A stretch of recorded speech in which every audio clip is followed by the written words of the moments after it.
அறிவும் வீரமும் கற்றுக் கொடுத்த தமிழ் சமூகம் 1500க்கும் கோட்டிற்கும் கோழி பிரியாணிக்கு அடமானமாகி கோவணம் கூட மிஞ்சாம போச்சே.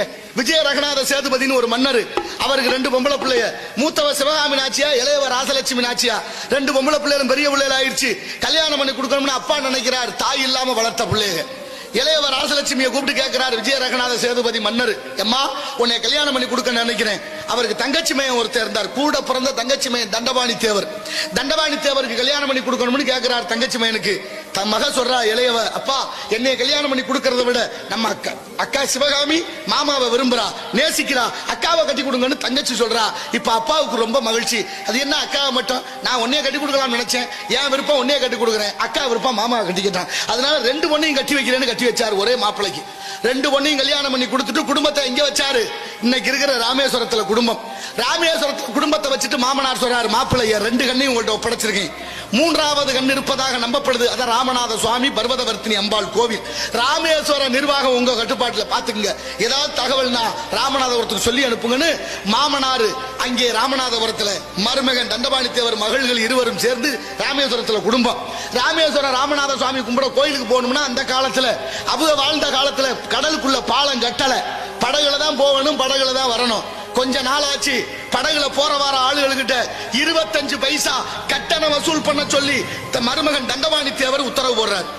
வடக்கேர்ந்து ஒரு அந்தனர் வர்றாரு, ஒரு ஐயர். அவர் படகுல ஏற போறாரு. படகு ஓட்டினவங்க காசு உடையான்னு கேக்குறாங்க. காசு இல்லைன்னு அவர் சொல்றாரு. காசு இல்லைன்னா கூட்டிட்டு போக முடியாதுன்னு இறக்கி விடுறாங்க. அவர் பதறி போனாரு, காசு இல்லைன்னா கூட்டி போக மாட்டீங்களா, நான் நடந்தே தானே வந்தேன் காசியில இருந்து, இப்படி கொஞ்சம் தூரத்தை கூட்டி போறதுக்கு காசு கேட்கலன்னு பதறி போய் இந்த நாடு யாரோட கட்டுப்பாட்டுல இருக்குன்னு விசாரிக்கிறாரு. விஜய ரகுநாத சேதுபதி மன்னர் ராமநாதபுரம் சமஸ்தானம். நேரா அரண்மனைக்கு போனாரு, மன்னரை பாக்குறாரு. மன்னருக்கு ஒரு வணக்கத்தை வச்சுட்டு, ஐயா கொஞ்சம் கருணை காட்டுங்க, என்னை இந்த படகுல கூட்டிட்டு போயிட்டு கூட்டியாந்து விட சொல்லுங்க, நான் காசியில இருந்து வர்றேன், ராமநாத சாமியை கும்பிடணும், என்கிட்ட 25 பைசா காசு இல்லைன்னு சொல்றாரு. விஷயம் அப்பதான் அவர் காதுக்கு வருது. உடனே கேட்கிறாரு, என்னையா சொல்றாருன்னு காவலாளிகள்கிட்ட. காவலாளிய சொன்னாங்க, உங்க மாப்பிள்ளை 25 பைசா கட்டணம் வசூல் பண்ண சொல்லி இருக்கிறாருன்னு சொல்ல கோபம் தலைக்கேறிடுச்சு மன்னருக்கு. ஏன்டா இவ்வளவு நாளா என்கிட்ட சொல்லலைன்னு கேட்கிறாரு. கேட்ட உடனே இவங்க சொன்ன பதில் என்ன தெரியுமா, நீங்க மாமனாரு, அவர் உங்க மாப்பிள்ளை, இதுல என்னத்த நாங்க தலையிட்டோம்னார். சொல்லி முடிஞ்சு வச்சா. அப்படித்தான் இன்னைக்கு நடக்குது. மாமே மச்சான் அண்ணன் தம்பி சொந்த பந்தம் தாயே புள்ளன்னு நீதி செத்து போச்சு. அத்தனையும் கொண்டு குமிச்சிட்டமே, என்ன வச்சிருக்கிறோம். ஆனா 2 பொம்பளை பிள்ளைய கட்டி கொடுத்த அவரு பொம்பளை பிள்ளைய வாழ்க்கையை யோசிக்கல. மருமகனை கைது பண்ண சொல்லி உத்தரவு. அடுத்த வினாடிய தண்டபாணி தேவர் கைது பண்ணி குற்றவாளி கூண்டல. தகவல் அக்காவுக்கு தங்கச்சிக்கும் பிறக்குது. புருஷன் ஏதோ தப்பு பண்ணிட்டான், அப்பா தண்டனை கொடுத்துருவாரு. அப்பா ரொம்ப நேர்மையானவர், இவர் செஞ்ச தவறுக்கு தண்டனை உண்டு, ஆனா விசாரணை ஒரு நாளைக்கு நடக்கும். இந்த தாலி கட்டின பாவத்துக்கு அந்த முகத்தை போய் பார்த்துட்டு வந்துருமே. அக்காவும் தங்கச்சியும் பல்லக்கில புறப்படுறாங்க. ராமேஸ்வரத்துல இருந்து பல்லக்கில வந்துகிட்டே இருக்காங்க. இங்க விசாரணை தொடங்குது.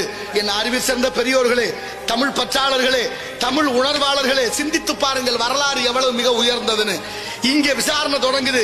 மாமனார் நீதிபதி மாப்பிள தண்டபாணி கேட்கிறாரு கேள்வி, உன் மீது குற்றம் சுமத்தப்பட்டிருக்கு, கோயிலுக்கு வந்த யாத்திரியர்கள்ட்ட 25 பைசா கட்டணம் நீ வசூல் செஞ்சதாக சொல்லப்படுது, உண்மையா பொய்யான்னு கேட்கிறார். நல்ல மனுஷன் வாழ்ந்த காலம், ஆமான்னு ஒத்துக்கிட்டார். இன்னைக்கு எல்லாம் பேசிவிட்டு நான் இல்லைன்னு கொலையே பண்ணிவிட்டு சத்தியம் பண்ணிடுறேன். எக்கல அக்க போரு.